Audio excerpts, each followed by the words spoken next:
atribuição de descumprimento de preceito fundamental número 54, que versou sobre a possibilidade jurídica de aborto de fetos anencéfalos.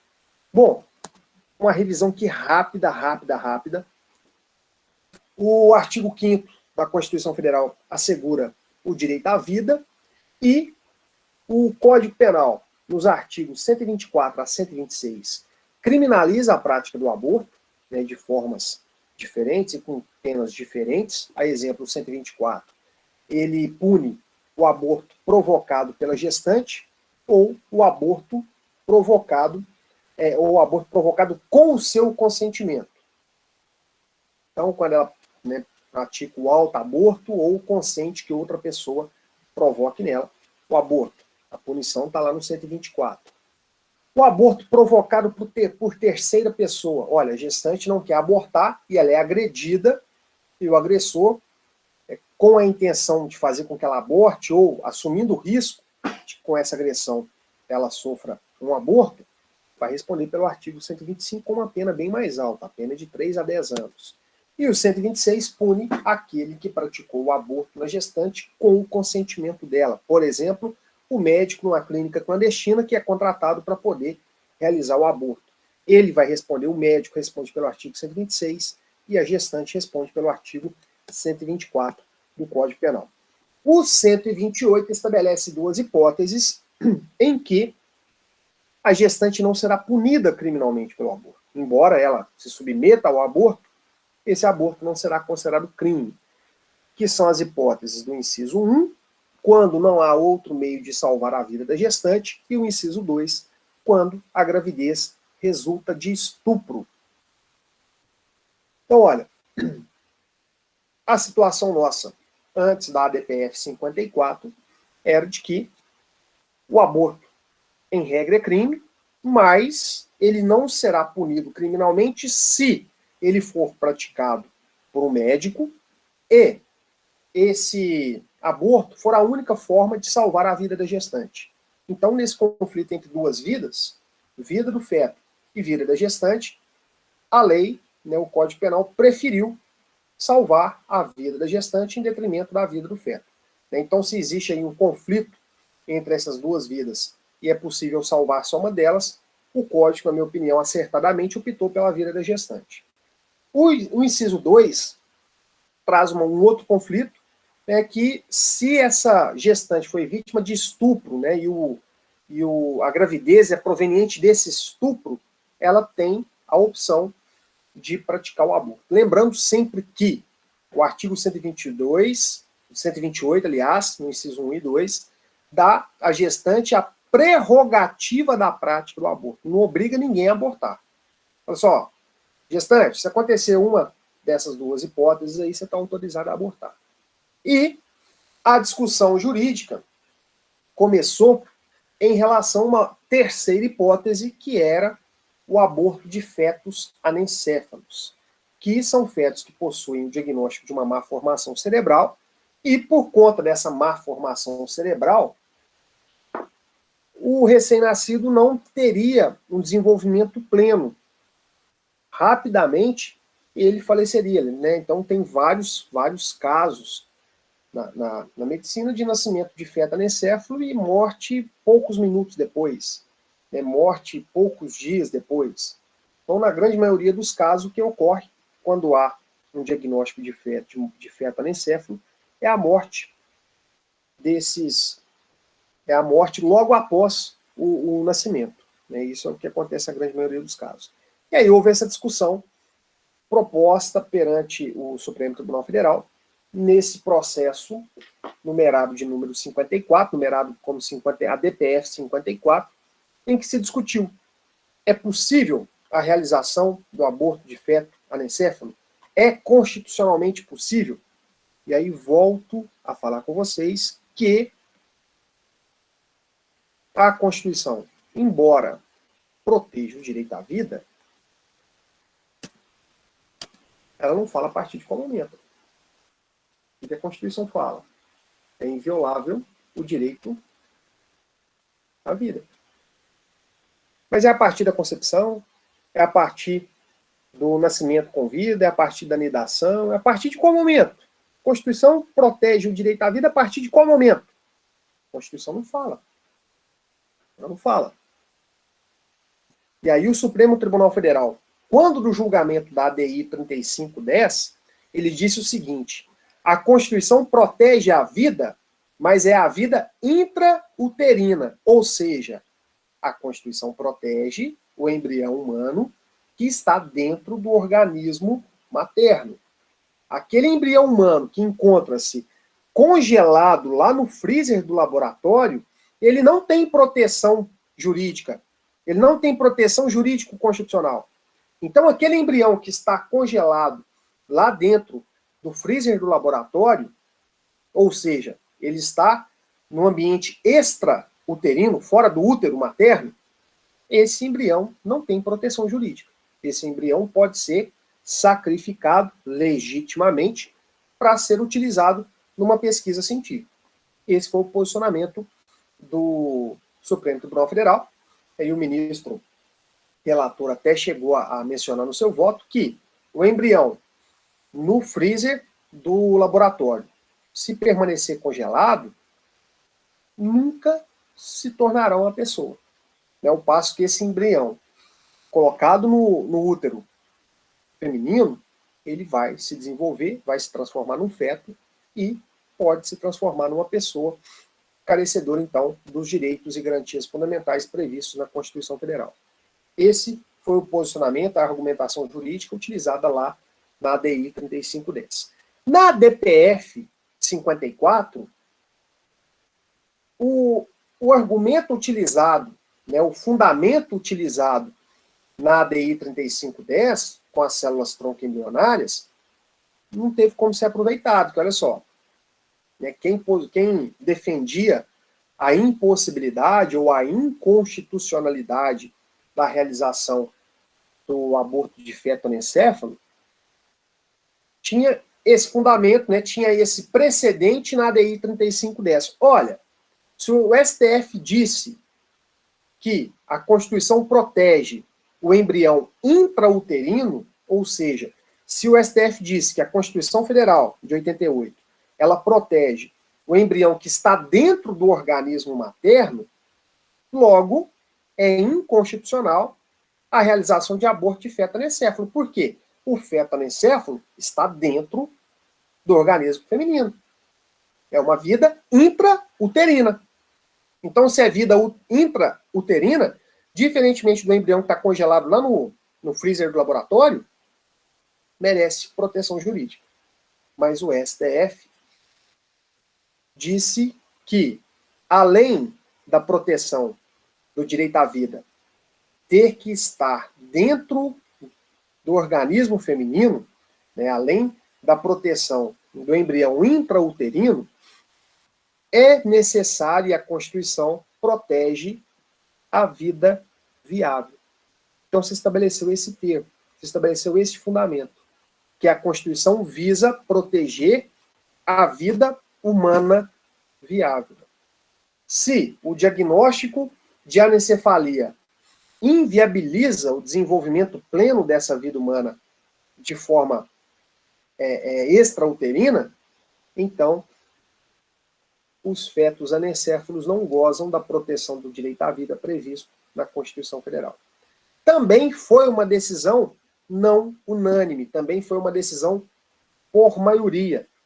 Então, todos esses casos mais complexos, eles geralmente são decididos por maioria, sempre existe pelo menos um voto divergente.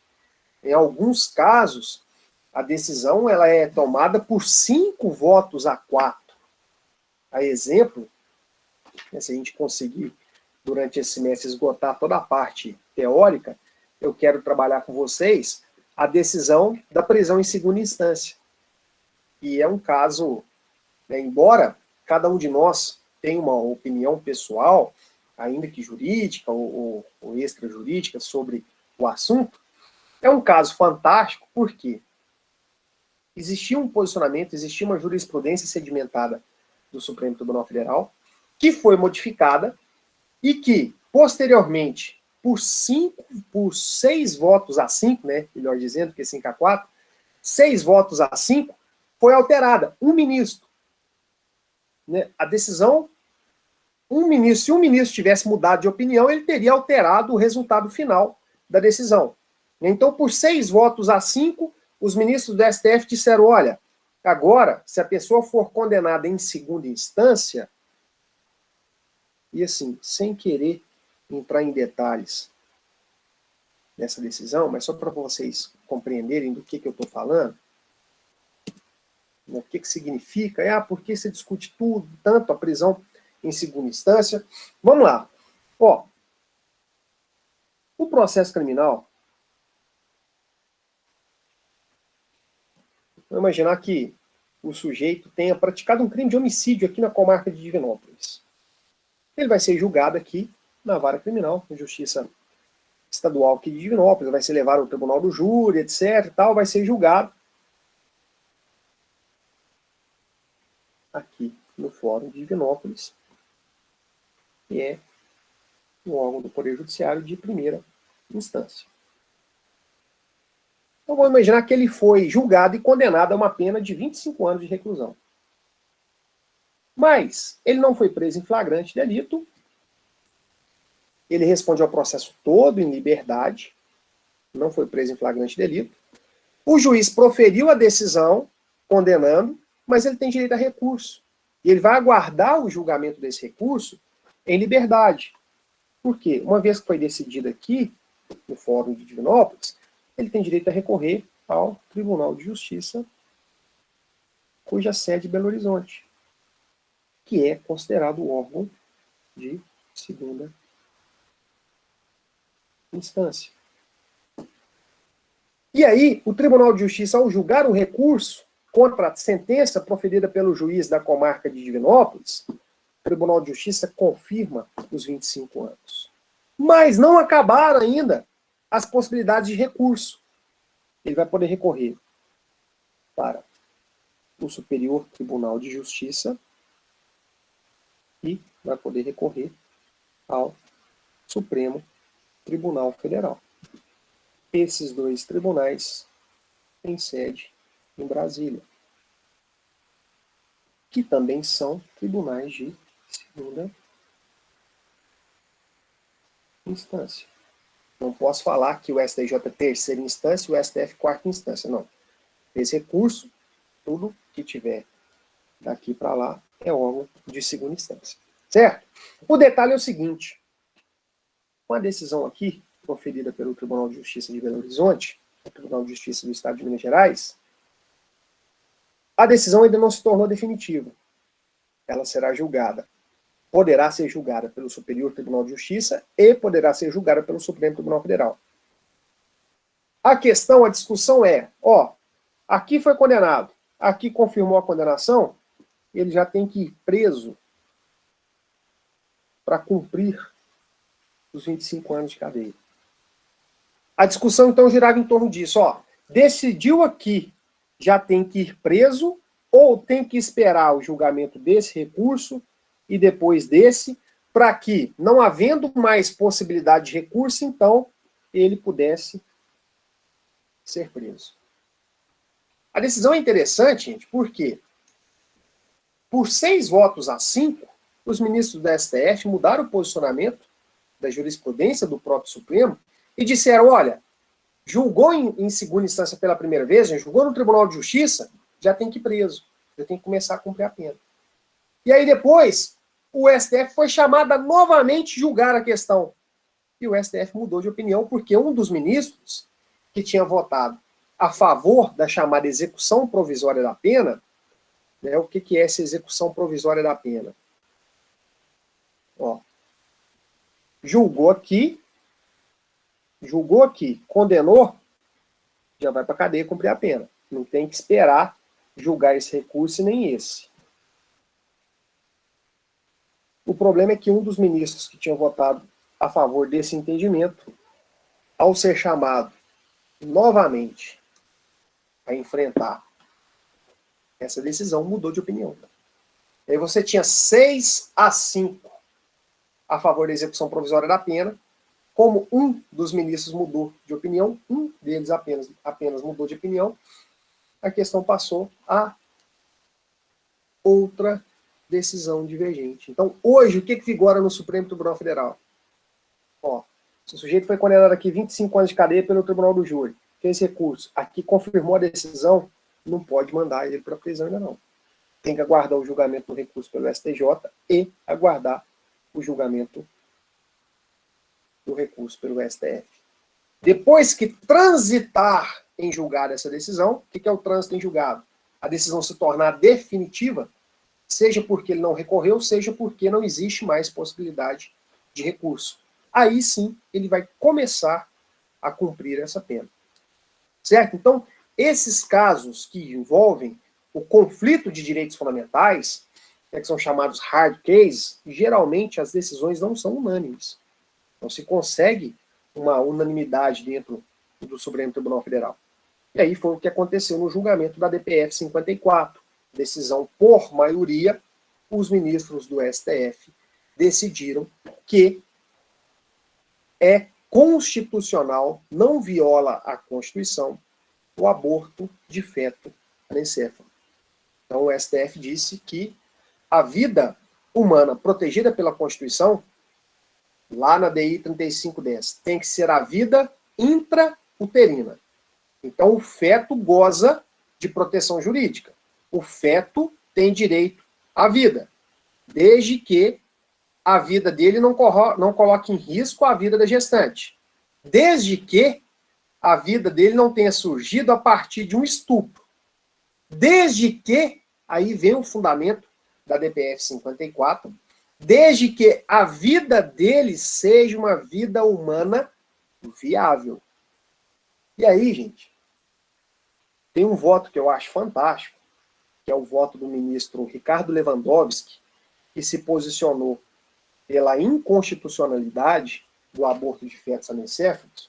Ele disse o seguinte, olha, a gente tem que ter muito cuidado com esse fundamento de que é possível o aborto de feto anencéfalo porque não é vida humana viável, porque a anencefalia não é a única doença, não é a única, eu não sei como adjetivar a anencefalia aqui, mas ele fala, olha, não é a única síndrome grave, não é a única doença que vai tornar inviável o desenvolvimento pleno desse ser após o nascimento, desse ser humano após o nascimento. E aí ele lista no voto dele diversas outras síndromes, doenças, malformações. Então ele lista no voto dele e ele chama atenção para esse cuidado. Olha, se a gente autoriza hoje a anencefalia, amanhã é uma outra síndrome, depois de amanhã uma outra doença, depois de amanhã um outro problema, de maneira que a gente vai viabilizando tanto que poderemos chegar a um ponto que teve um diagnóstico, de que, olha, o seu filho não vai ter olho verde. Ah, então eu quero abortar porque eu quero ter um filho de olho verde, quero ter um filho de olho azul. Ah, você está grávida de um menino. Ah, não, eu quero uma menina, então eu vou abortar por causa disso. Então ele chama atenção para esses pontos de flexibilização desses direitos. Mas, enfim, para a gente finalizar o assunto e o estudo da DPF 54. O STF decidiu, deixa eu resumir isso aqui para vocês, no julgamento.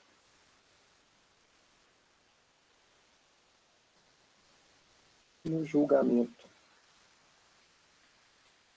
da DPF 54, o STF, por maioria, decidiu que não viola a Constituição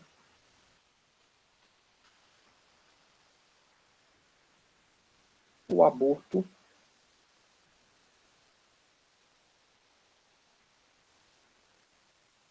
de feto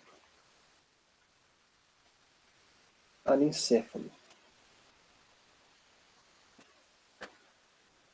no julgamento da DPF 54, o STF, por maioria, decidiu que não viola a Constituição o aborto de feto anencefalo, porque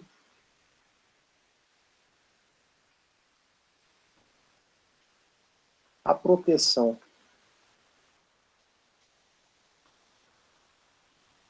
jurídico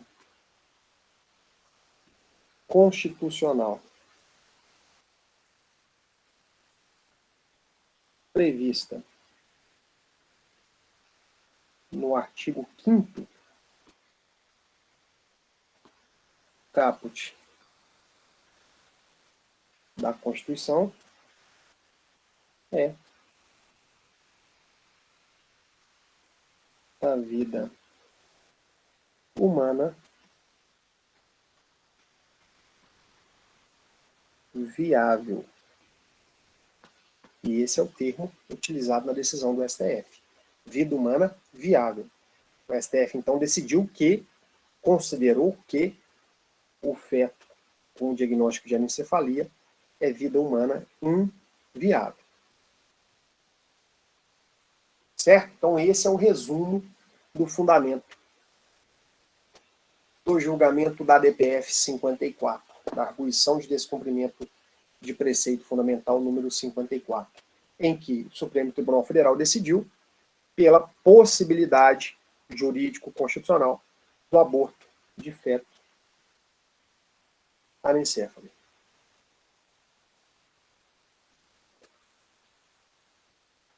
Bom, essa decisão, ela muitas vezes é taxada de uma decisão ativista. O que é isso? O que é uma decisão ativista? O que é o ativismo judicial? São dois pontos que nós vamos voltar a conversar sobre isso mais adiante, mas são dois pontos interessantes quando o assunto é decisão judicial, quando o assunto é interpretação da Constituição Federal, porque existe uma discussão muito grande hoje se o judiciário poderia determinar que o executivo implementasse algumas políticas públicas, né? Por exemplo, existe uma certa discussão de que o judiciário não poderia decidir que o município fornecesse medicamentos a uma determinada pessoa. Né? O sujeito teve lá diagnosticado uma doença grave, ele não tem condições de comprar o remédio para o seu tratamento, porque o remédio é excessivamente caro, e aí ele solicita ao município, ele vai até a farmacinha do município e fala assim, olha, está aqui a receita, está aqui o relatório médico, eu preciso desse remédio. Aí a pessoa fala assim, olha, esse remédio é muito caro, o município não tem condições de comprar esse remédio, nós não temos como te fornecer. O município não tem dinheiro, ele não está na lista dos medicamentos que o SUS envia para o município, então, infelizmente, não tem como a gente fornecer esse medicamento. Como a Constituição garante o direito à saúde, lá no artigo 6º, no artigo 196, o que esse sujeito faz? Procura um advogado e ingressa com uma ação judicial para ter resguardado esse seu direito à saúde. E aí existe uma discussão de que, olha, o juiz, ao analisar esse caso, ele não pode determinar que o município seja obrigado a fornecer esses medicamentos a ele. Como assim não, Paulo? Se a Constituição fala que está lá garantido o direito à saúde, né, que todos têm o direito à saúde, que é dever do Estado, como não? Olha a lógica. Olha, definir a política de administração do município, ela é função do executivo, né, através do prefeito, através do secretário de saúde, né, então ela é função do executivo. O executivo vai definir como administrar o município. A mesma coisa acontece em âmbito estadual, em âmbito federal. Então, quem defende esse posicionamento, que fala que não seria possível a judicialização de política pública, porque quando o juiz decide obrigando o município a fornecer aquele medicamento ao sujeito, né, que teve negado, o juiz está interferindo na política do município. Ele está interferindo na política do prefeito, do secretário de saúde. Então, o judiciário está interferindo na função do executivo. Ele está judicializando aquilo que é uma função do executivo fazer. E aí, a lógica é a seguinte, até uma lógica que tem um certo fundamento, tem um certo respaldo. Por quê? Fala assim, olha, se você escolheu o prefeito, o governador, o presidente, e por uma política de Estado, por uma política de governo dele, melhor dizendo, ele preferiu construir estádio de futebol do que hospital. O prefeito preferiu gastar o dinheiro para poder recapear uma rua do município do que comprar mais medicamento para a população. Então, se é uma escolha da administração pública, pronto, esse problema não é do judiciário, esse problema não é para o judiciário resolver, esse problema é para o executivo resolver. Então, que a população revoltada com essas políticas públicas possa fazer algo para poder melhorar e ter uma participação mais ativa nessas políticas para evitar a escolha de políticas erradas, de políticas públicas erradas. Então, existe essa discussão com relação à impossibilidade de judicialização de políticas públicas. O que eu discordo, particularmente, eu discordo.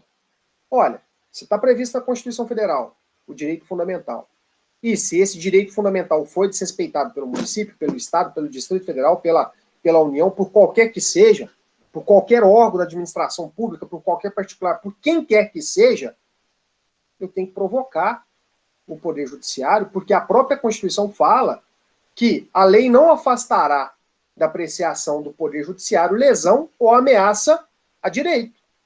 Se o meu direito está sendo violado, ou se existe uma ameaça de lesão ao meu direito, eu posso provocar o Poder Judiciário. O Poder Judiciário está obrigado, com base no princípio da inafastabilidade da jurisdição, está obrigado a me apresentar uma decisão judicial.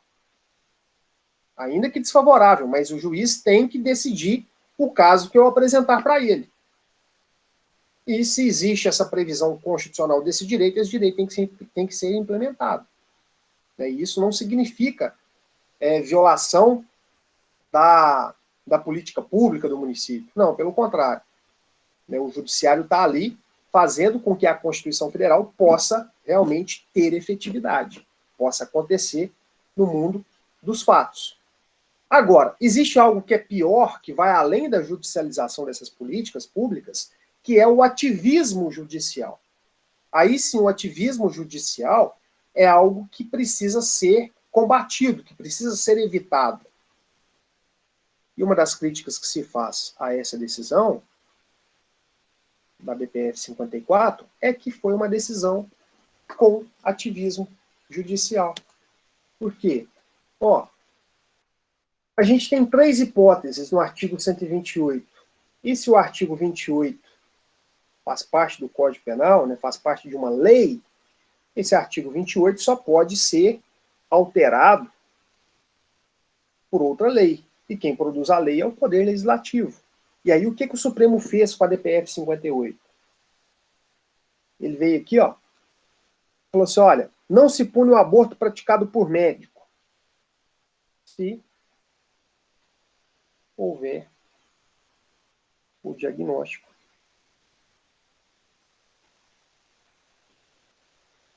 seguro de anencefalia.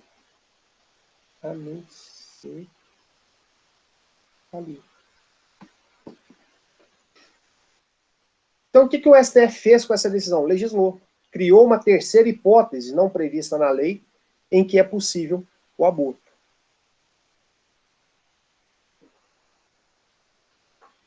Ah, mas o STF não devia ter feito isso, o STF está muito errado, tem que fechar o STF, tem que realizar o impeachment de todos os ministros do STF. Gente, olha aqui. É errada a decisão do Supremo Tribunal Federal? É errada. É errada. Mas, imagine você, juiz ou juíza, tá lá no seu gabinete, atolado de serviço, pega lá um processo você, infelizmente, por mais difícil que aquele processo seja, você não tem como jogar o processo fora. Ah, não, esse processo está difícil demais, sentenciar ele. Eu vou pegar ele, vou jogar ele fora, joguei no lixo. Ah, põe fogo nesse processo. Você chama lá o escrivão, fala, seu escrivão, aqui, ó, pega esse processo aqui, põe fogo nele para mim, por favor, porque ele está muito difícil de ser sentenciado. Chegou no seu gabinete para sentenciar, você não tem outra opção. Você, como juiz ou como juíza, você tem que decidir. Então, se o STF é provocado a decidir essas questões, ele não tem como fugir. Não tem como correr. Mais dia, menos dia, vai ter que ser colocado em pauta, vai ter que ser julgado. E essa decisão sempre, sempre vai agradar determinados setores e desagradar outros. É impossível uma sentença, um acordo, uma decisão judicial que consiga agradar todo mundo. É impossível. Uma decisão judicial que condena o réu que praticou um crime gravíssimo, desagrada ele, desagrada a família dele. Então é impossível uma decisão judicial que vá agradar todo mundo. E aí qual que é o problema do ativismo judicial? É que, muitas vezes, o Supremo é chamado a decidir questões que deveria ter sido enfrentada antes pelo Poder Legislativo. Por quê? O Congresso Nacional, de forma muito legítima, poderia ter criado uma lei e acrescentado o inciso 3, né, porque isso aqui é só a título de explicação, né, isso aqui não existe. Você abriu o seu Código Penal de 2021, atualizadíssimo, ele não tem lá escrito o inciso 3. Esse inciso 3 aqui não existe, isso aqui é só a título de explicação da matéria. Mas o Congresso Nacional poderia ter criado esse inciso 3 e inserido essa terceira hipótese. E o Congresso Nacional poderia até, para evitar a decisão do Supremo Tribunal Federal, ou até atualmente para deslegitimar essa decisão do Supremo Tribunal Federal, escrever aqui um parágrafo único, criar uma lei para acrescentar no artigo 128 um parágrafo único, dizendo o seguinte, ó, não insere-se nessas autorizações previstas no artigo 28 o aborto de feto anencefalo. Aí começa, né, a minha saga de estabelecer, olha, se o Supremo Tribunal Federal decidiu um determinado assunto e eu não concordo com a fundamentação, eu entendo que o Supremo Tribunal Federal deveria ter decidido de forma diferente.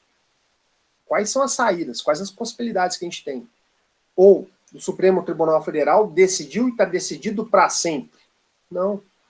Uma das possibilidades, um dos poderes que não está vinculado pela decisão do Supremo Tribunal Federal é o Poder Legislativo. A salvação nossa deveria ser o Congresso Nacional. Porque se o Supremo Tribunal Federal profere uma decisão hoje, a exemplo da DPF 54, e o Congresso Nacional discordando, né, ou melhor, os representados, o povo que se faz representado no Congresso Nacional, discorda completamente dessa decisão proferida pelo Supremo, o Congresso, no dia seguinte, pode publicar uma lei dizendo, olha, nós não concordamos com essa decisão, né, ou a maioria representada aqui não concorda com essa decisão, nós vamos criar um parágrafo único no artigo 128 para que vede a possibilidade de aborto de feto anencefalo. Ponto.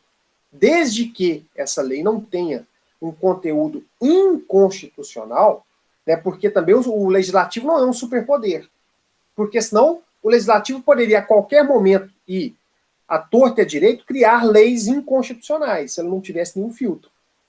Isso é o chamado check and balances, né, os freios e contrapesos. É nisso que reside a independência e a harmonia dos poderes. Não existe nenhum superpoder. A gente não tem, na Constituição de 88, um poder moderador. A gente tem um poder legislativo, executivo e judiciário, que são independentes, cada um com a sua função própria. Mas essa independência traz também entre eles uma harmonia. Então, olha, se o legislativo, amanhã, se o Congresso Nacional eu não duvido nada disso. O Congresso Nacional amanhã cria uma lei e fala assim, olha, deputados federais e senadores, em razão das suas envergaduras morais natas, são invioláveis penal e civilmente pelos seus atos no exercício do seu mandato, relativamente à imunidade fiscal, imunidade tributária, imunidade penal absoluta. Então, o que eles estão fazendo com isso? Olha, a partir de amanhã, publicada essa lei, nenhum deputado federal, nenhum senador responde mais criminalmente nem civilmente por qualquer de seus atos. Eles são totalmente imunes.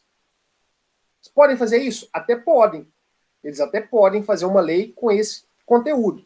Mas essa lei é uma lei inconstitucional. Chamado o Supremo Tribunal Federal a fazer o controle da constitucionalidade por consequência da validade dessa lei, o Supremo Tribunal Federal vai declarar essa lei inconstitucional. Tá vendo? Então, ó, o legislativo não é um superpoder, o executivo não é um superpoder e nem o judiciário. Isso, né, que significa a chamada teoria de check and balances, os freios e contrapesos. Um poder vai equilibrando a função do outro. Por isso que o ativismo não é... Por isso que o ativismo deve ser combatido, deve ser evitado. Né, tem que ser evitado para se não transformar o judiciário num superpoder. Da mesma forma que existe ativismo também quando o executivo interfere na função do judiciário e vice-versa, né? Quando o executivo interfere na atuação do legislativo, por exemplo, se o prefeito veta todos os projetos de lei votados e aprovados na Câmara Municipal de Vereadores, está havendo aí uma interferência. Vai estar vetando tudo, por quê? Aí veta o projeto tem que voltar para a Câmara tem que derrubar o veto para que aquilo possa se tornar uma lei. Então essa interferência indevida de um poder no outro, ela é prejudicial em todos os setores. Em todos os setores. Então não se pode transformar através do ativismo, seja ele judicial, seja ele executivo, seja ele legislativo, não se pode transformar isso numa prática reiterada sob pena de atrapalhar as funções desses órgãos instituídos.